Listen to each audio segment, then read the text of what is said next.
Traveler, Paimon.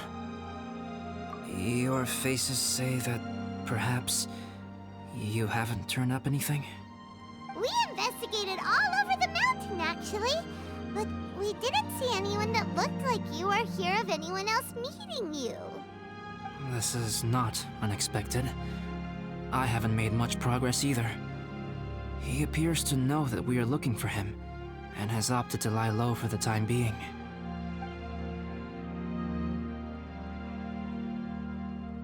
Still, there is one thing I found. I discovered footprints on some parts of the mountain, and although they were a little covered by the snow, I could tell they'd been left by someone of a similar size to myself. The footprints were quite numerous, so I believe my next step will be to rule out each of the adventurers active on Dragonspine, one by one. We can help with that. We have plenty of contact with the adventurers. So now we... Ah! What was that? It came from that direction. Could it be the imposter? Yes, let's hurry.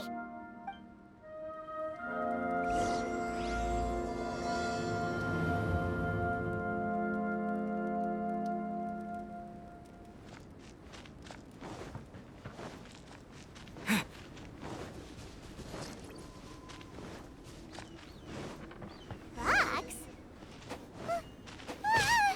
And what are these boys also doing here?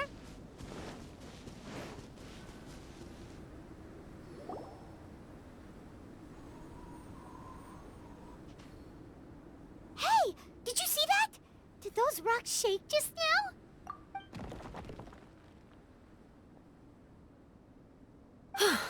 That was most unfortunate.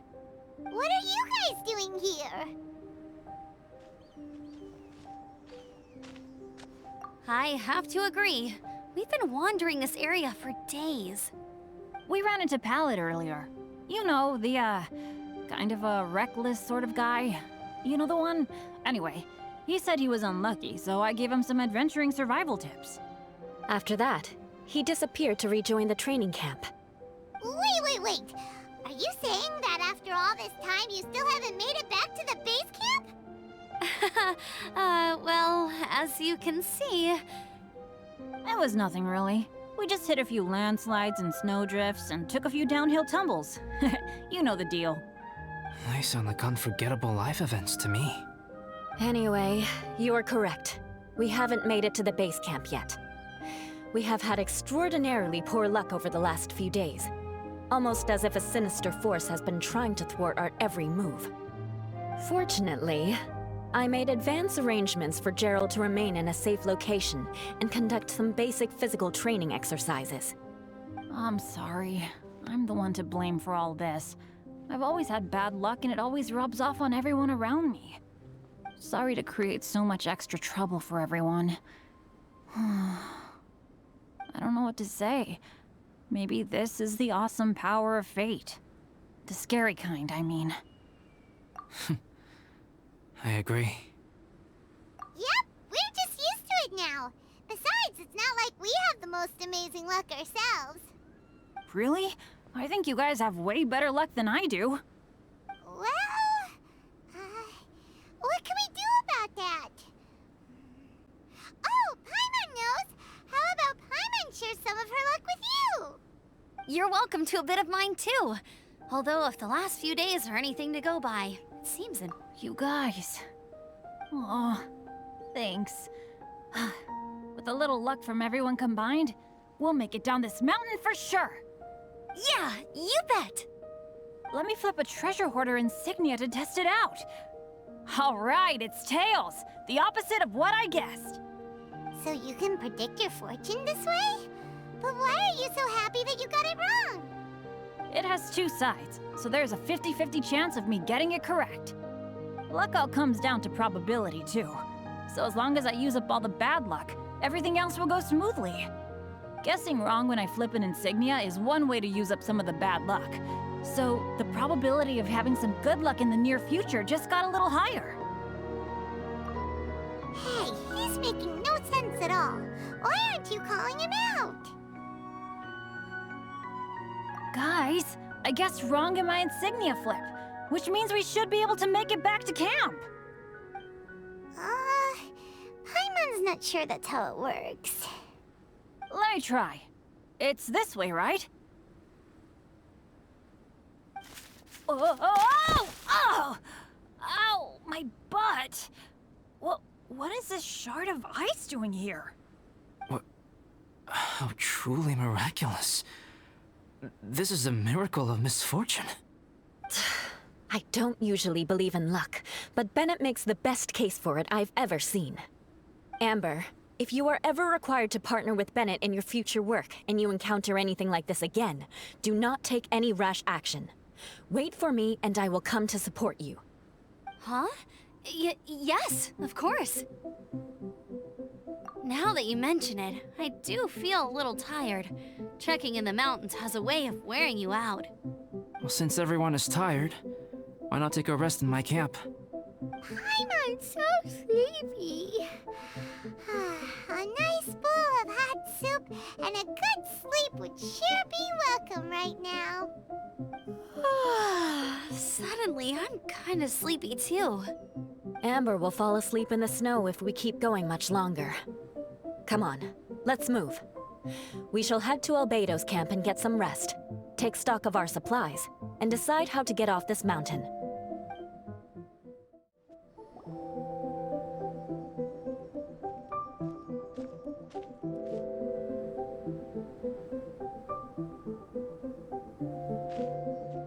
Here we are. Make yourselves comfortable.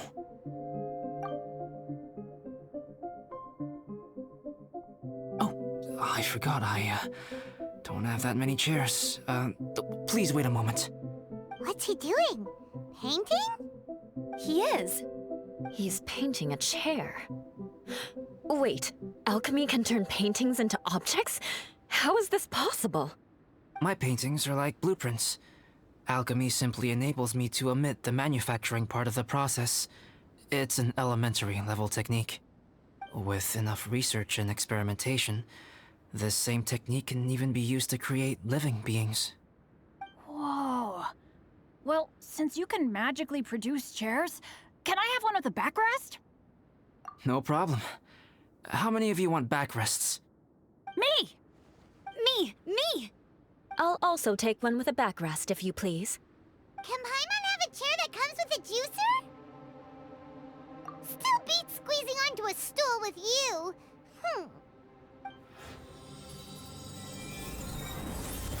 Cool, we have chairs now!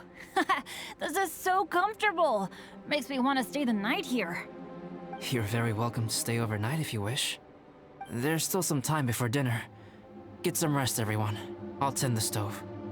Hey now, we can't be letting you do all the work. I can help. Please, put me to work. Yay! Dinner's ready! Food's ready, everyone! Come on, let's eat! I made a few dishes based on some popular Mondstadt recipes. This is no good hunter, but there should be enough to go around. Please, help yourselves. Wow, smells great. Don't mind if I do. Wait, don't steal all the fried vegetables. Leave some for me. Hey!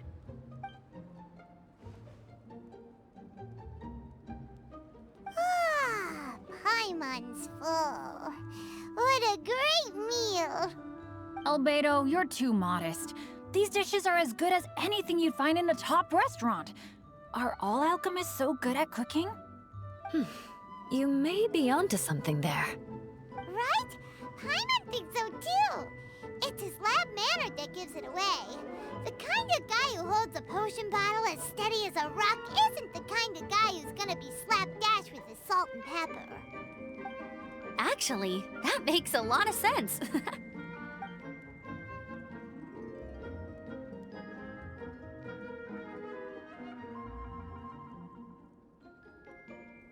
I'm so sleepy after all that food.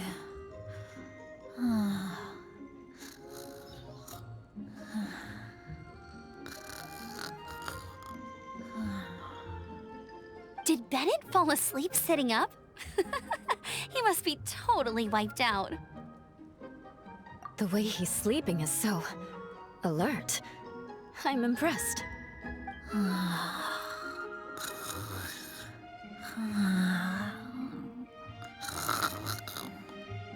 He seems to be in a deep sleep.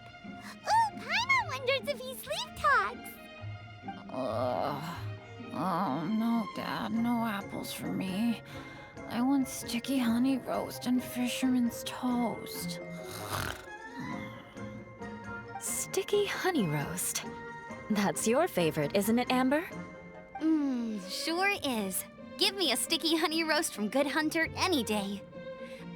I used to take Eula to Good Hunter a lot back when we first met.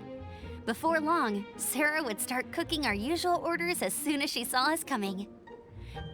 She said we ordered the same thing so often that it was practically muscle memory by that point. She also said that if everyone in Mondstadt ordered like we do, her job would be so much easier. All she'd have to do is memorize everyone's favorites. Always eating together. Aww, it's nice that you two are so close. The Traveler and Paimon always eat together too. It's a sure sign of true friendship. Two people simply sharing a meal says nothing either way about the relationship between them. That depends if it's a one-off meal or a regular occurrence. Aha! Paimon just noticed something. Whenever Eula doesn't want to admit to something, she raises her chin or puts her hands on her hips. Ah, you've all picked up on that. Didn't know Eula's tells were so easy to spot. We are done here, yes? I am free to go, am I not? Then please excuse me. I have a frozen lake I need to be at. You're going for an ice bath at this time of night? Wait up! Don't go without me! I thought you wanted to get some sleep. So maybe you should stay here and rest. No, I should come with you. It's late, and it's dark, and you're not good with directions like I am. Come on, let's go together.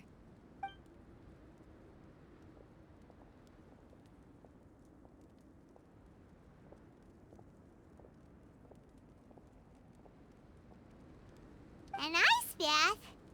Whew. Rather them than Paimon. So much roast meat. Oh, hey, Dad. I'm doing all right. I'm the leader of my own adventure team now. Wow. Bennett really is a sleep talker. Okay, looks like we got some downtime now. All right, you two. Time to paint.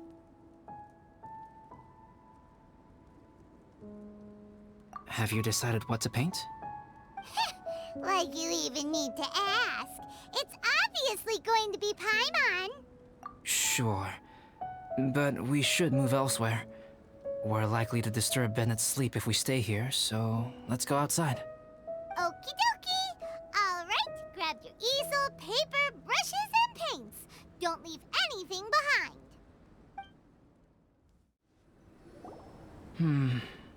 Let's paint here. Allow Paimon to adopt an elegant pose for your artistic reference. Hey, what's that look for? Cut the attitude and start putting your perfect Paimon down on the page. You better take this seriously, because this is going on Paimon's wall. Confidence is a good thing. Those to whom it is endowed do well to flaunt it. I'm looking forward to the finished piece.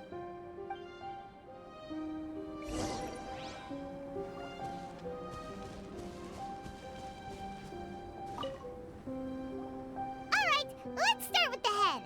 Now, in your mind's eye, what is written on Paimon's face? Huh? Is that how Paimon really looks to you? Okay, forget it. We can come back to that. Let's move on to the body. Come on, paint what you see when you look at Paimon. Paimon's starting to feel like this is not going to turn out so great. Now Paimon's getting nervous. Let me see. Let Paimon see. What is that? Why you... How could... Paimon is lost for words. The brush brushwork is smooth and the composition seems professional quality. You had no problems there. So what the heck happened with the face, huh? Explain that stupid expression! Explain it! Smooth, professional quality? And those eyes! Those boring, lifeless eyes! Where's the soul? Traveler? Have you previously received any education in the fine arts? Oh, really? So it's just a hobby then? Oh, well, that sure explains a lot. There's no way you would have made Paimon look like this if you'd had any amount of formal training. Fascinating. Paimon, if this is not to your liking, I can make a few amendments. Traveler, what do you think?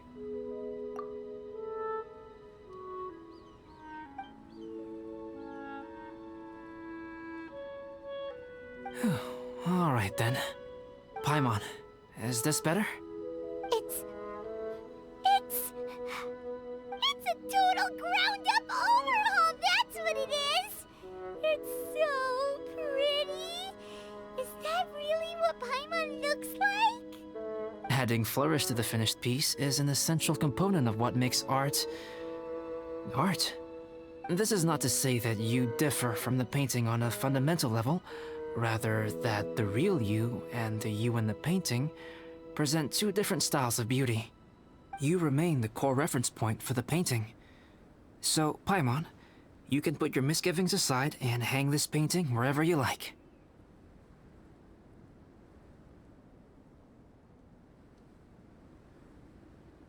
Wow! Thanks, Albedo. Oh, I merely added a flourish here and there. You should be thanking the Traveler. In truth, ground-up overhaul is more or less an accurate description. The more Paimon looks at it, the more she likes it.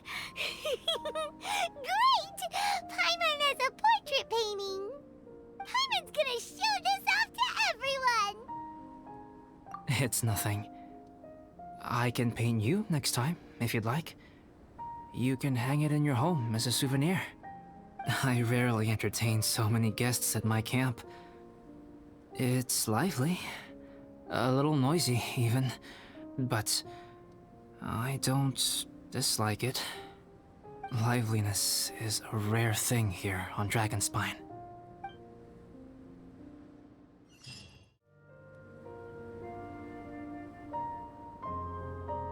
Hey, good morning!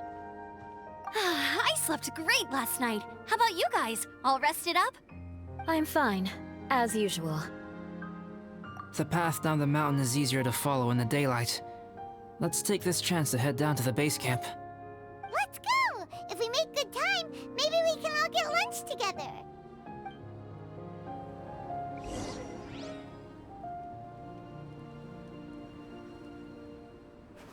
I flipped another insignia just outside the camp.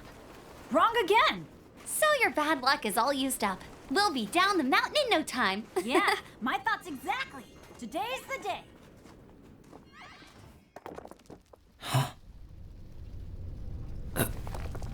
Oh no! Avalanche! Look out!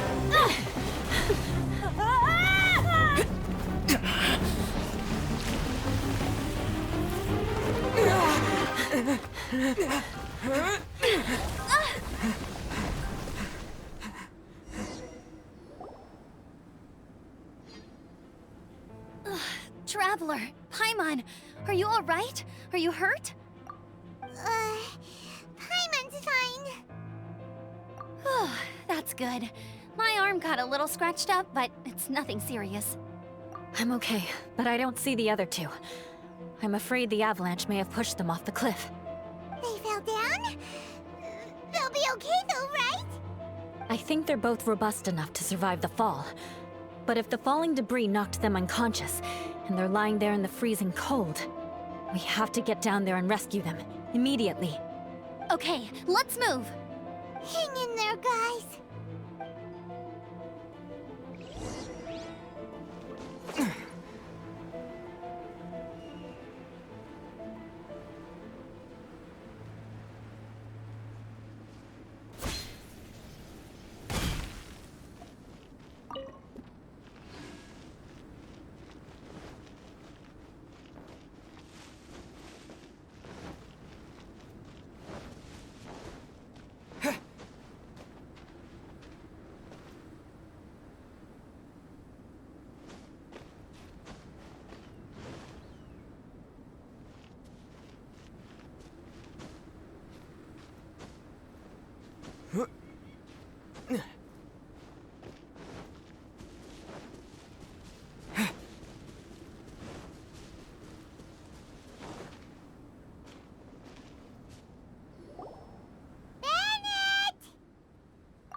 Are you okay? Shout if you can hear me! Bennett! A voice. Over there. Bennett, is that you? Guys, I'm over here. Are you alright? Are you hurt? Let me check. I'm a little dizzy, but I'm not in any pain. I don't think I'm injured. Thank goodness. Scared the life out of me. If you're dizzy, sit and rest for a while. It's fine, really. This kind of thing happens all the time. I'll be fine. Thank you. Wait, where's Albedo? Isn't he with you guys? We thought he fell off the cliff with you. He still hasn't shown up? We found Bennett here, so Albedo can't be far away. Keep searching this area. Got it.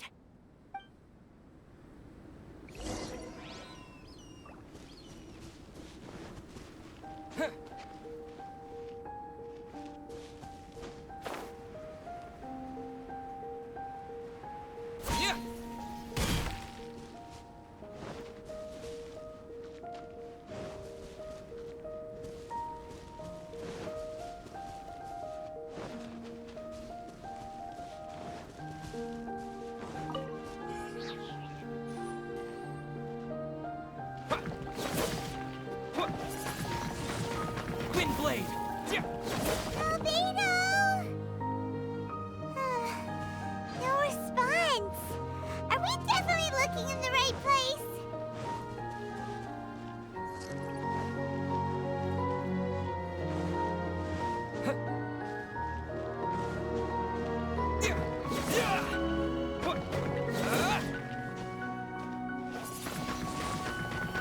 It's not here either. Let's check with the others.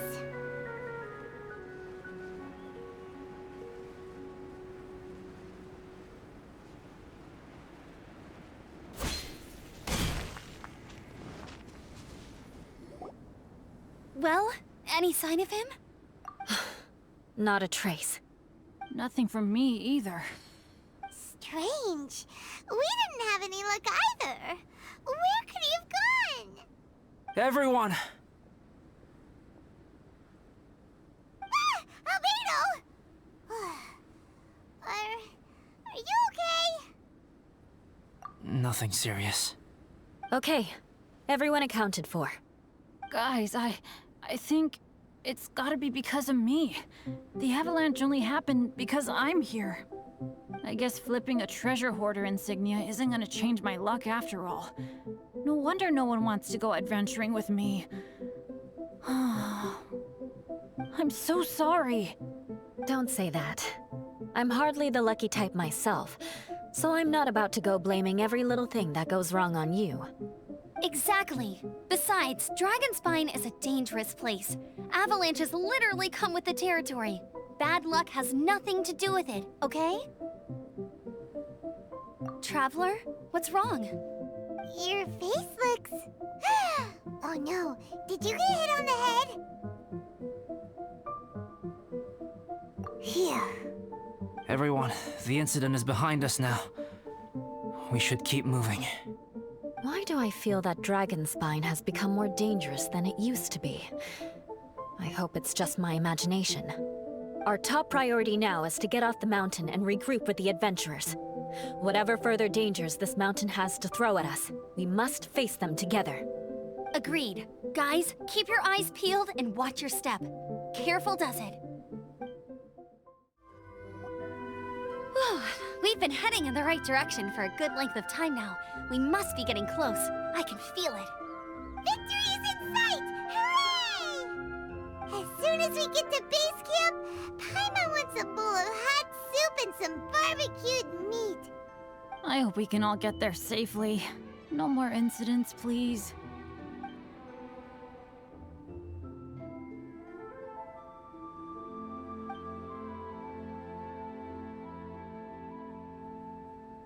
Hey, what's on your mind? You seem a little distracted. Something's up, isn't it? Are you hungry? Cold? Shall Paimon hug your head to warm you up? don't think I've spent so much time on Dragonspine before. It sure is cold, but the view is amazing. Isn't it, Eula? Eula? Sorry, I wasn't listening. What did you say? I was just thinking. Whenever I've met up with you at Dragonspine in the past, we always stick to the same few spots. It's much more vast and beautiful here than I realized. If it were a little warmer and a little safer, I bet this place would be bustling with visitors.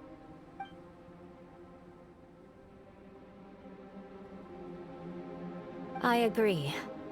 People are put off by the cold and have an aversion to danger. They don't realize that there's much to explore beneath the icy exterior, if you were willing to spend the time and energy. Albedo, is this the way down? Yes. I think there are several routes in this area. Does the path fork off here? It looks like it does. But maybe it doesn't. My head's still a little fuzzy from the impact. I'm kinda dizzy too. I keep thinking things are swaying a little. Maybe I'm just hungry. Either path will work for us. The smaller trail is less worn and harder to see, but it's also shorter. Since everyone is weary, I suggest we take the shortcut. Follow me.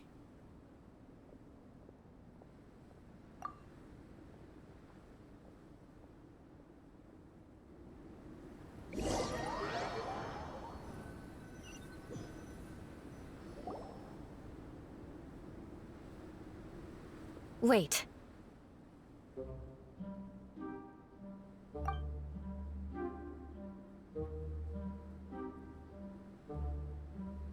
Bennett and Amber don't look well. Can we take a break? We can continue once their conditions have improved.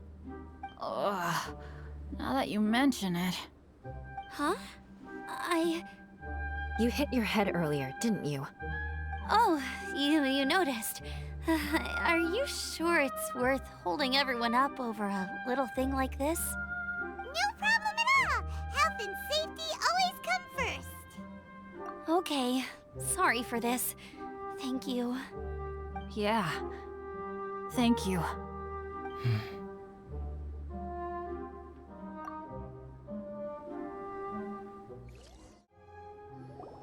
Drinking some water can help with the dizziness.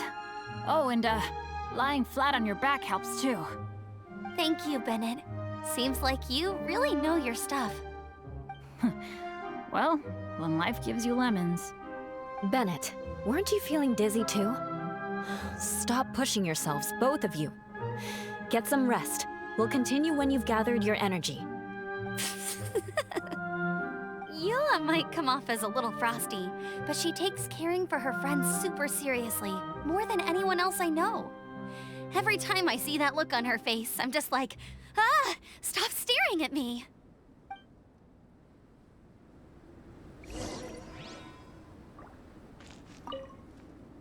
Traveler, I know what that look means.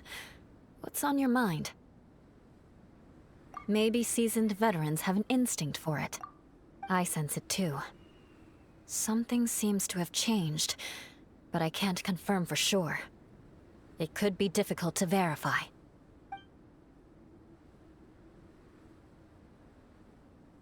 It might be imprudent to speculate out loud, but I believe you know what I am referring to.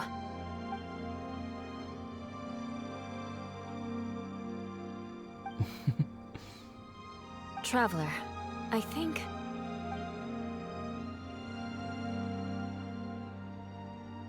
you...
It's not over yet!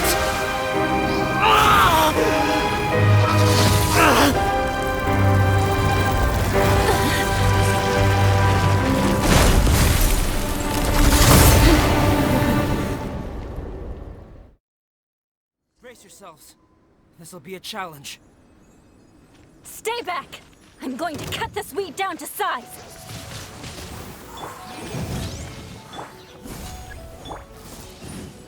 Time for your arraignment! Ha! Ha! Sya! Ha! Tsa! Boom boom! Tsa!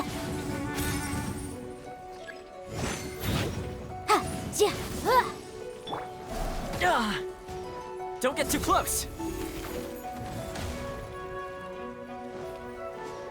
I got you covered! Tsa! Ha! Tsa! Tsa! Sya! Tsa! Tsa! Ha! Sya! Tsa! Tsa! Ha! Ha! Tsa!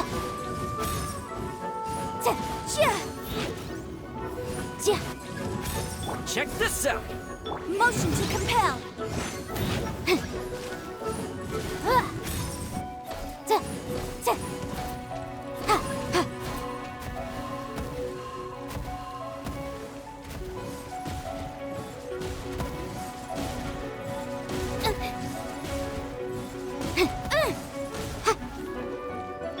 Hold the line! Boom boom! Don't get too close!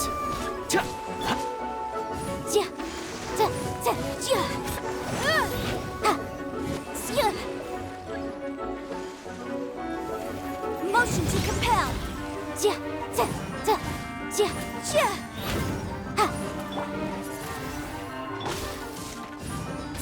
Fire it up! Boom boom!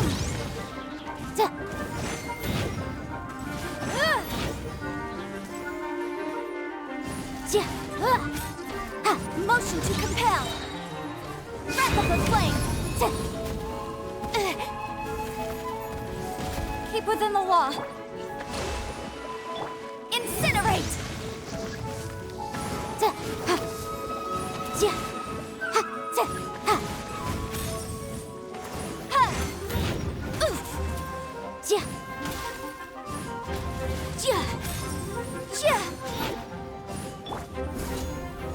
Here's backup! Motion to compel.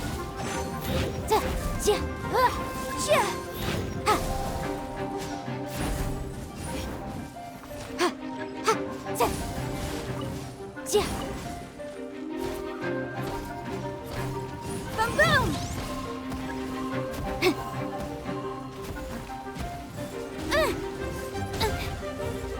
The law has loopholes. Allow me.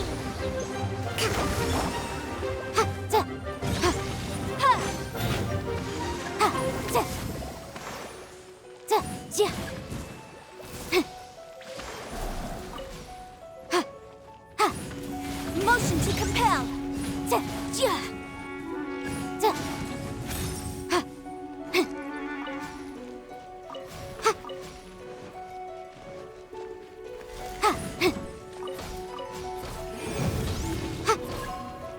Keep within the law. Hold the line. Torrent, bring refuge. Let's move on.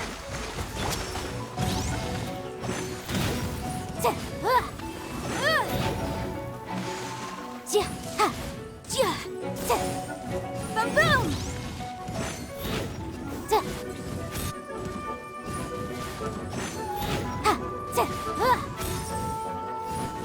Motion to compel.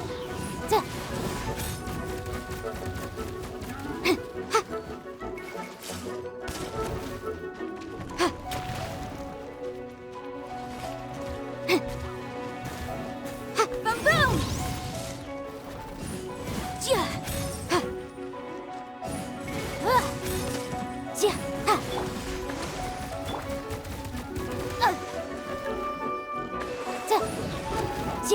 Motion to compel.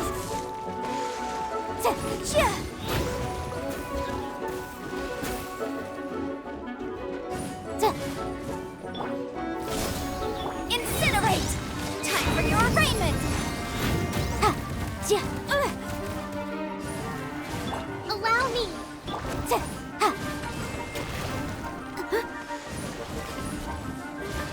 Boom! Check this out! I got you covered! Incinerate!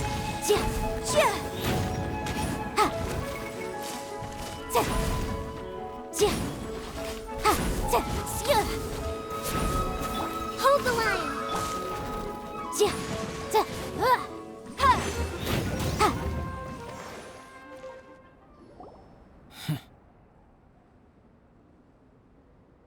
What in the world was that thing? One moment it was human, the next it was a plant. Is everyone alright? We're fine. But can you please tell us what's going on? I don't understand. I take it this monster is whom I had the pleasure of meeting last time. Correct. As you might have guessed, this is a mutated whopper flower. An extremely rare kind. But can whopper flowers turn into humans? Not typically, but conditions on Dragonspine are far from typical. Perhaps the dragon's blood seeped into the land, then was passed to the monsters via the ley lines, accelerating their rate of mutation. How could that happen? This mountain is home to the remains of Durin, the venomous dragon. If there is anywhere in the world one might expect life to do unfathomable things, it would most likely be here. Durin was an artificially created life form. Its existence is nothing short of a miracle, and proof of countless possibilities. In other words, this mountain we stand on is a cradle of life's profoundest mysteries. A vast and terrifying hotbed of possibilities. The avalanche. It must have been the work of this imposter. Agreed. All the other troubles you faced on the way down could also have been its handiwork. My guess is that it was targeting everyone that I've had contact with. Right, I forgot all about that. It's not inconceivable. But what was its purpose? Was it just trying to get rid of us? I have a preliminary hypothesis on this. Whopper flowers are masters of mimicry, and those we encounter in the wild often appear in the vicinity of the plants they impersonate. In other words, the whopper flower likely has an instinct to replicate and replace. As a plant, it will disguise itself as another plant and infiltrate the group, hiding among them for cover. The plant being imitated has no way to detect or fight back against this behavior. But when it disguises itself as a human... It wanted to replace you and infiltrate our group? Yes. Maybe it created the avalanche to get rid of us. I predicted this eventuality, so I availed myself of the avalanche to hide and lure it out. It was watching us the whole time, and when it saw that I had disappeared, its instinct was to take my place. At that point, its disguise was complete, and its next move was to hunt its prey. Yes, that's exactly how whopper flowers operate. So when it approached and attacked Joel, what was that? A trial run? Perhaps. Or maybe it enjoyed posing as a human, and wanted to experience what it felt like to be human. We're fortunate to have discovered it in time. I think the Traveler was the first person other than Albedo to notice something was wrong. Traveler, how could you tell the real me and my imposter apart? I want to know too. I had no idea the other guy was an imposter. They looked exactly the same to me. I see. It goes to show how difficult it is to impersonate a human. This mutant whopper flower tried its best to replicate the original exactly, but still managed to miss some details. Unbelievable. To think that Dragonspine creates such terrifying possibilities.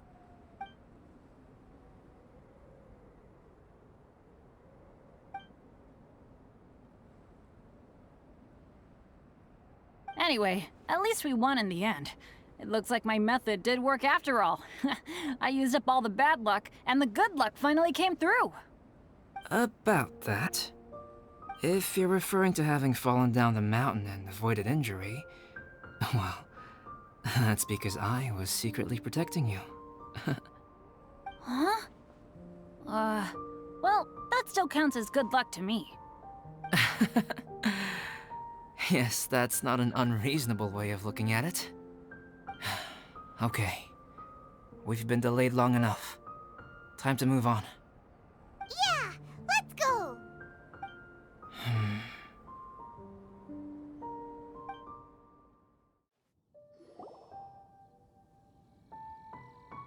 Woohoo! I'm back! Cyrus doesn't seem to be here. He must have headed up the mountain. Let's wait for him here. Amber, are you feeling better? Yep, all good now. Nothing to worry about. I don't know what I'd do without you guys. If not for you, I'd probably still be locked up in that cage. I really want to thank you all properly, but I can't think how at the moment. Huh? You must be pretty used to being on the receiving end of people's kindness by now, though, surely. You probably need it often enough, given your... situation. Come on, don't put it like that. Sure, plenty of people have shown me kindness before, but that doesn't mean I will ever take it for granted. No matter how many times people help me out in life, I will never forget any of them. Well, instead of repaying those who helped you, perhaps you could help others yourself. Everyone meets others in need from time to time. By choosing to be there for them, you're passing the kindness you received onto others. Yup, you're right. That's what I've always tried to do, and will always continue to do. Right. And when Cyrus gets back, I'll find some way to help him out too. This has been quite an eventful day. Yeah, it has. It's really hit me how tired I am now that I've started to relax. I need to rest. Everyone, please excuse me for a while. Yeah, I need to get some water and maybe a piece of fruit. Once I'm rested up, I need to get back to being an instructor again.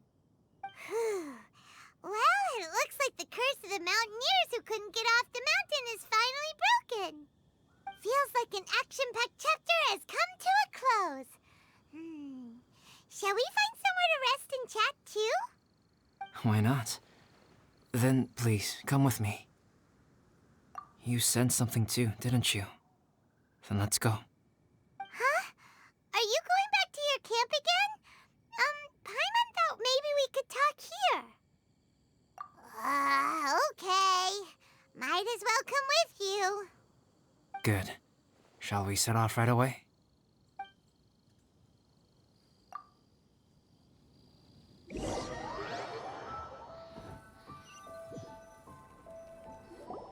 Sorry for bringing you back here once again.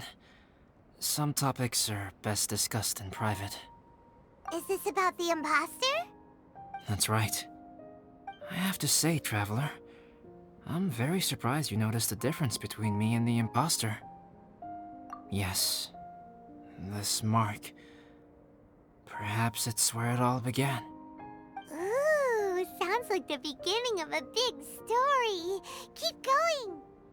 Well, I can't deny that what I'm about to say does sound like something from a children's storybook. So, what do you think this diamond-shaped mark means? A tattoo? A crest? Something else? No. Consider it a birthmark. Have you ever seen an intricate glass ornament and wondered how it was made?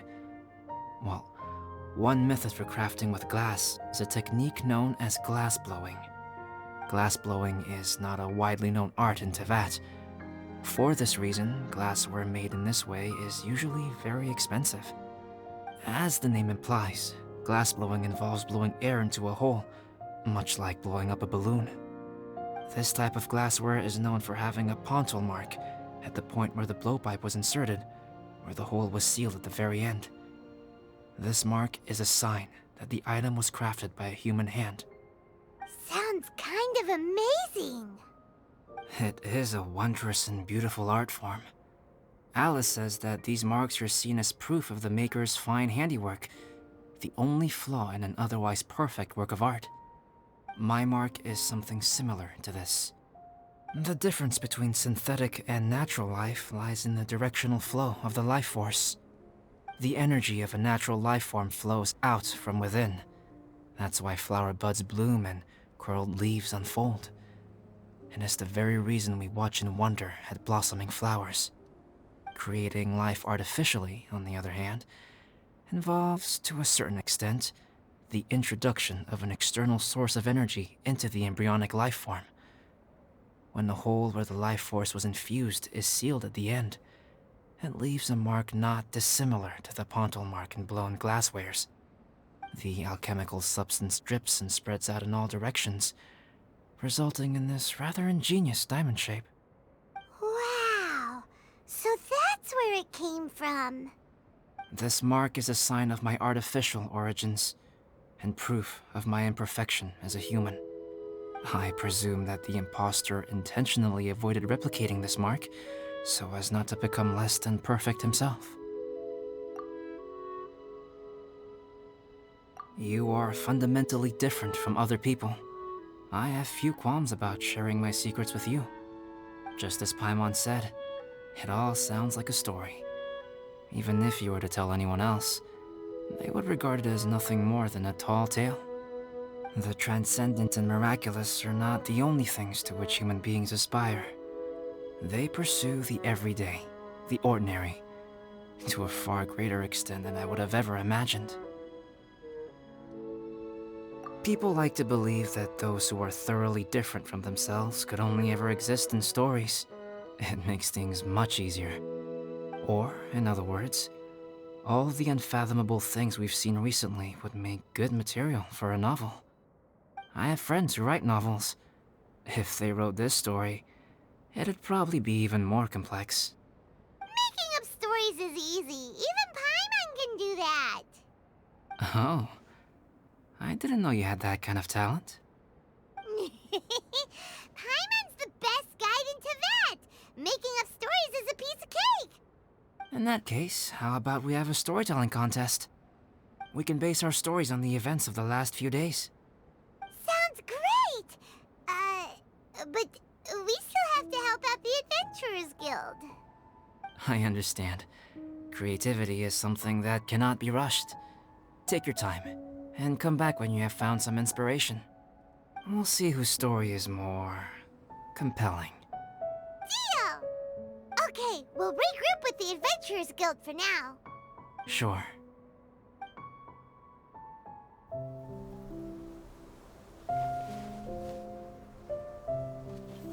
My story. Yes, I should have known. Master's failed specimen in the dragon's belly. This is where the story truly begins.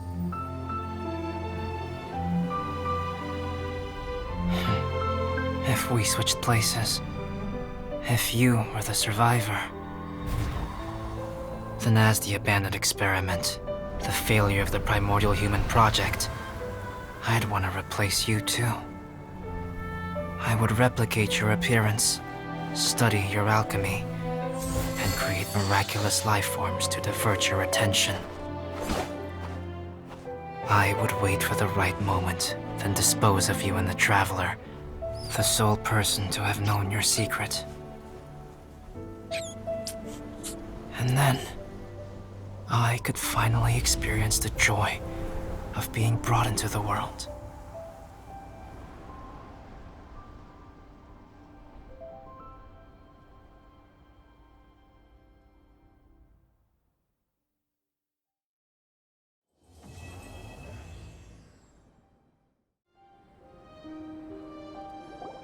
Albedo! Traveler, Paimon, I suppose your story is ready. Yep. How about you? Do you need some more time? No need. I am also ready to tell my story. Paimon calls dibs. Paimon first! Please, go ahead. Okay, here goes. Once upon a time, there was an evil researcher who went into the mountains and did a crazy experiment on whopper flowers to transform their appearance. After a lot of pain and suffering, the whopper flowers finally took on a human form. Then they stood by the side of the mountain to wait for unsuspecting bypassers. To whoever spoke to them, they would ask some questions such as, "Who am I? Who are you?" If the bypasser got the wrong answer, the last sound they'd make would be a yelp before the whopper flower ate them alive in one bite. Ooh, truly frightening. What the? You two aren't scared at all! Don't go nitpicking, okay? If you didn't like the story, go write your own!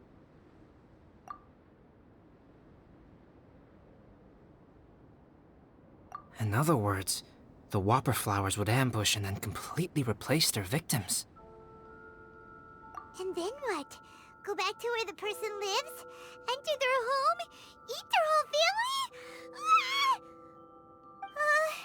Paimon made up this story, but now Paimon's the one who's scared by it. It's a good story. Oh, may I write it down? I may bring it up in future conversations. What for?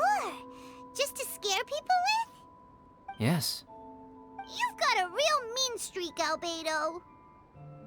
Mine is a little longer than yours. It starts with an alchemist.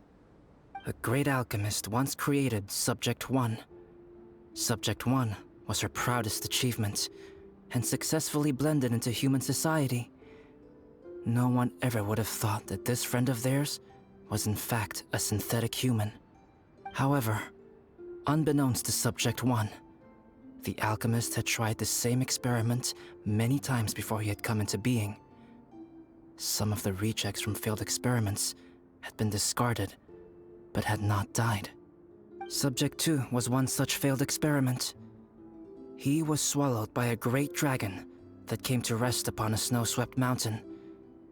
Many years later, he was resurrected by the dragon's mysterious power. He saw all kinds of people on the mountain, including Subject 1, who had somehow miraculously blended in among them. Never in Subject 2's wildest imagination had he thought it possible for experimental life forms such as they to deceive everyone so successfully. He saw the way humans accepted Subject 1 as a friend, witnessed their affection as they addressed him by name. This was what Subject 2 wanted. Now, all that Subject 2 desired was to replace Subject 1 and take the joy of his existence for himself. This is giving Paimon the chills. So scary. Subject 2 began to unfold his plan. He stole Subject 1's books and notes, and studied all that Subject 1 had learned from the alchemist. Subject 2 was highly intelligent, and he learned quickly. He changed his face into an exact replica of Subject 1's face. Then, he found a plant with mimicry capabilities, and transformed it using dragon blood and alchemy. And so, not only did Subject 2 transform his own appearance to perfectly match that of Subject 1, he also created a third entity, Subject 3. What? There's 3 of them now? But Subject 2 wanted to become a perfected human. So, he erased a mark on both his and Subject 3's necks. For these marks were symbols of imperfection. In my view, it was probably a subconscious act, an instinct. He so desperately craved to become a perfect human being that he forgot something. Human beings are defined by their flaws. Subject 2's plan was meticulously crafted. Subject 3 would draw Subject 1's attention. After Subject 1 disposed of Subject 3, he would assume the threat had now disappeared and would let his guard down. The next moment that Subject 1 was alone, Subject 2 would make his move. he would eliminate Subject 1 and become the only one remaining. He would secretly replace the Subject 1 of everyone's memories and inherit his identity, residence, clothing, sword, name, and friends. People would have no idea that the individual they knew had become somebody else from one day to the next. This is way too scary. Paimon's never gonna be able to trust anyone again. But just before Subject 2 could carry out his plan, a unique stranger entered the mix. Subject 2 tried to make contact with this person, but found that they could somehow sense he was different from Subject 1. What's wrong? Are you scared? What happened then? What happened to the stranger? He became a new stage in Subject 2's plan. One more person that Subject 2 had to dispose of. It's as if there were 3 identical roses in a garden. Only one of the 3 was a fine specimen, while the other 2 were defective specimens that bore poisonous thorns. In all the world, only the gardener who tended to them could tell which was the good specimen. People do not like poisonous plants. Only a perfect rose can fetch a high price. If the inferior specimens wanted to conceal the fact of their worthlessness, they would have to take the gardener out of the picture, using their poisonous thorns. This is exactly what Subject 2 was thinking. So, he hid in the shadows and waited patiently. Maybe soon, he would get his chance to become truly human.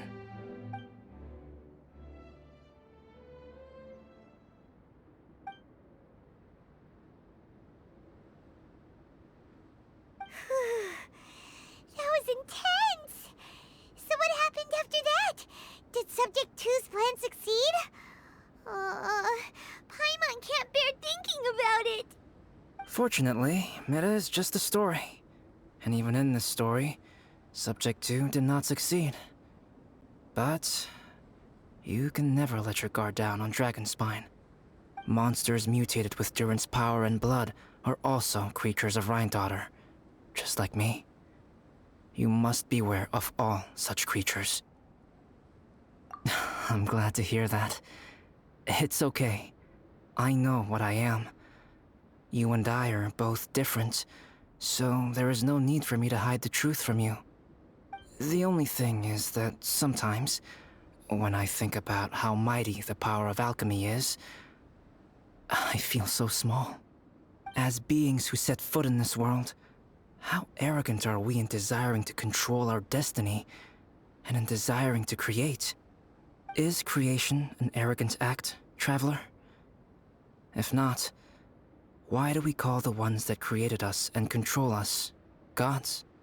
If it is, then what qualifies us to call ourselves creators?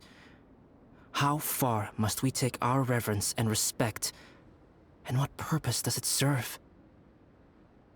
Nothing special, but whenever I think about it, I feel a twinge of grief. Poor Albedo. Hello? Traveler, are you here? Hey, is that Amber? Thought we might find you here. We're here to deliver a message from Cyrus. There's gonna be a big event down at the base camp, and they want you there too, Traveler.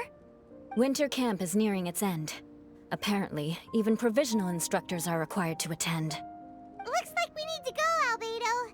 Bye for now. Then I won't keep you. I have some things to attend to here, so forgive me for not seeing you down. Don't worry about it. There have been no issues getting up and down the mountain recently. Is everyone ready? Let's not keep them waiting.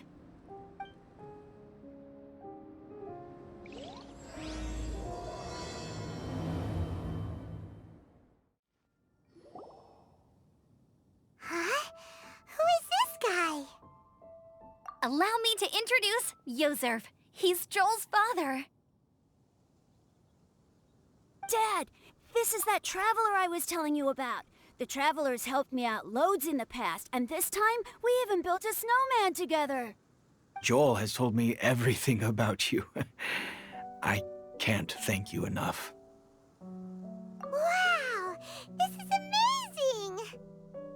second. Why is Cyrus discreetly wiping tears away? And what is Pallid doing here? Pallid is the hero of the hour this time. Go on, Pallid. Tell us what happened in your own words. Okay.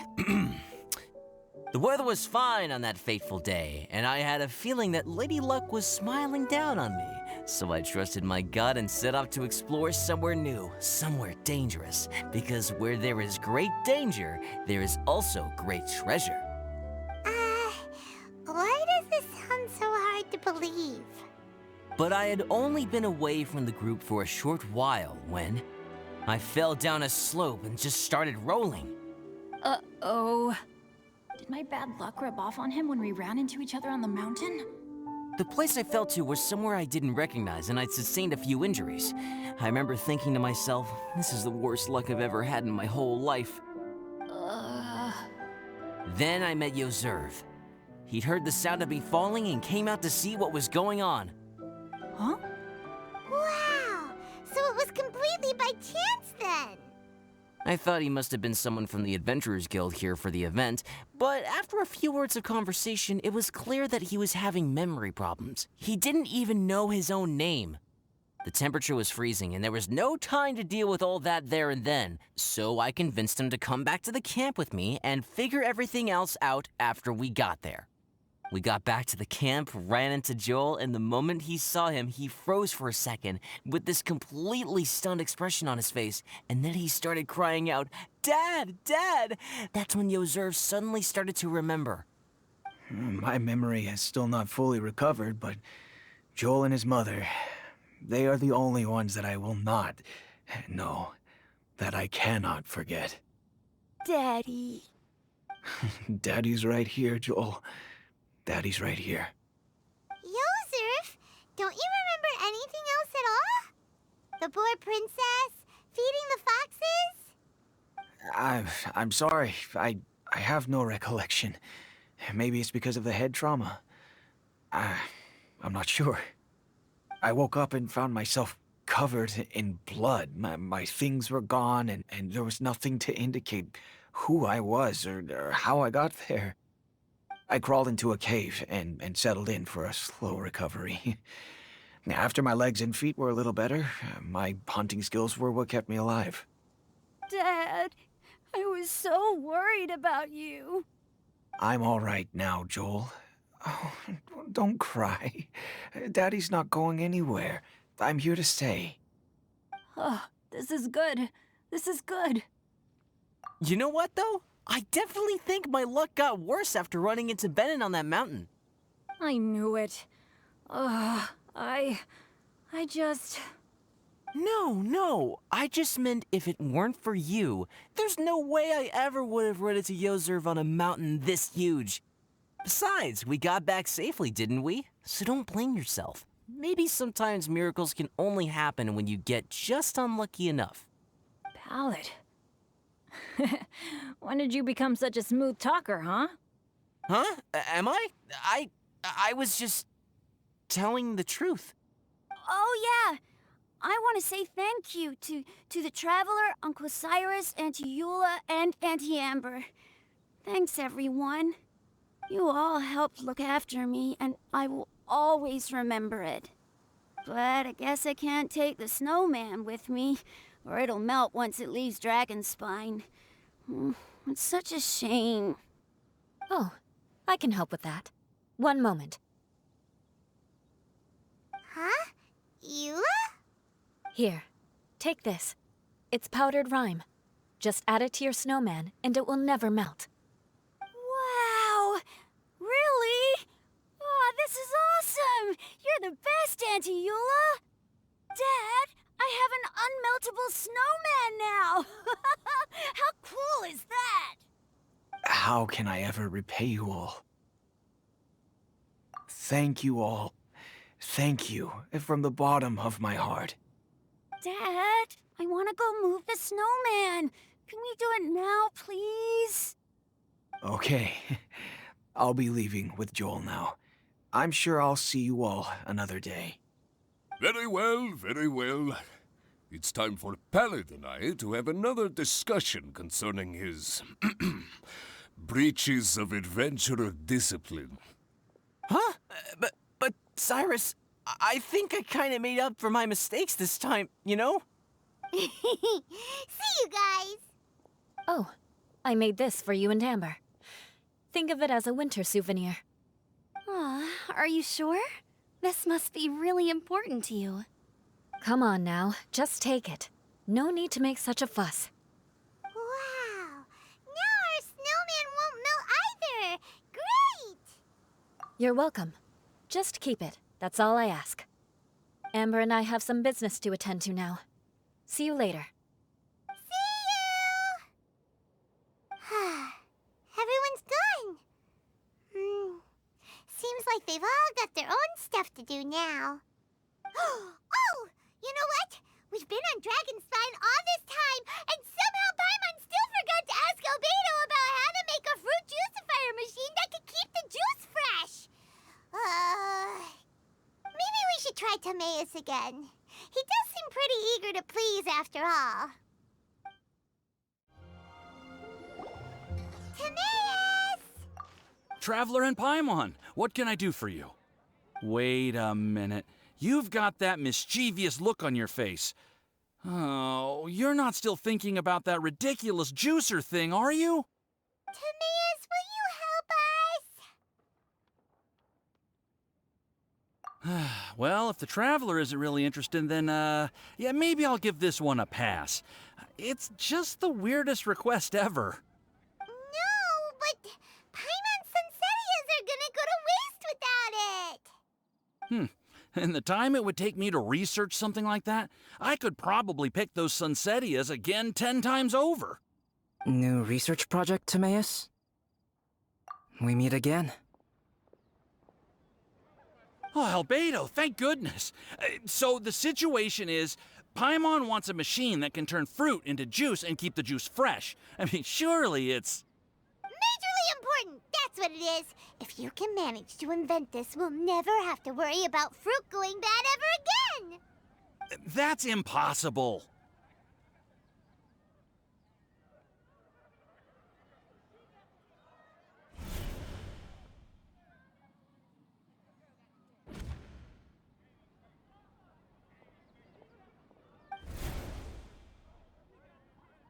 Turning fruit into juice is not hard, but keeping it fresh is more difficult. But if you simply want to keep the fruit from rotting, there are many ways to achieve this. Right, Traveler?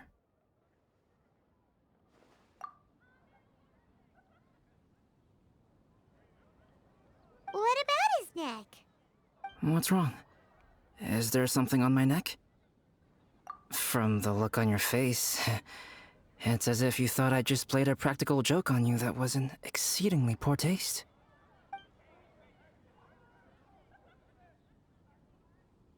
Albedo, you were saying, how do you stop fruit from going bad? Well, one way would be to bury your fruit on Dragonspine, where the snow never melts all year round. But then Paimon won't be able to eat them! You could always live on Dragonspine. No, too cold for Paimon. Or you can give the fruit to me, and I would take it to Dragonspine for you. But since you don't like the cold, you'd have to send someone else to pick them up when you want them. This is where you come in, Traveler. Suddenly sounds a lot more feasible with other people doing all the work. Okay then, shall we go with that idea? Fruit buried on Dragonspine will stay fresh for much longer. However, it is also possible that the fruit will sprout and grow into fruit trees. Who knows? Maybe the next time you visit, it will have grown into an orchard.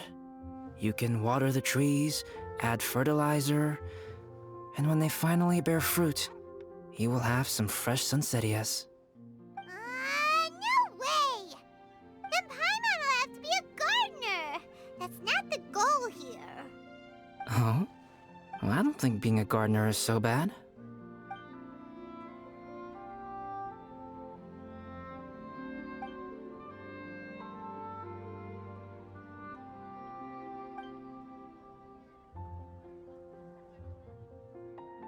Albedo, stop trying to to get your hands on Paimon's super sweet Sensitias!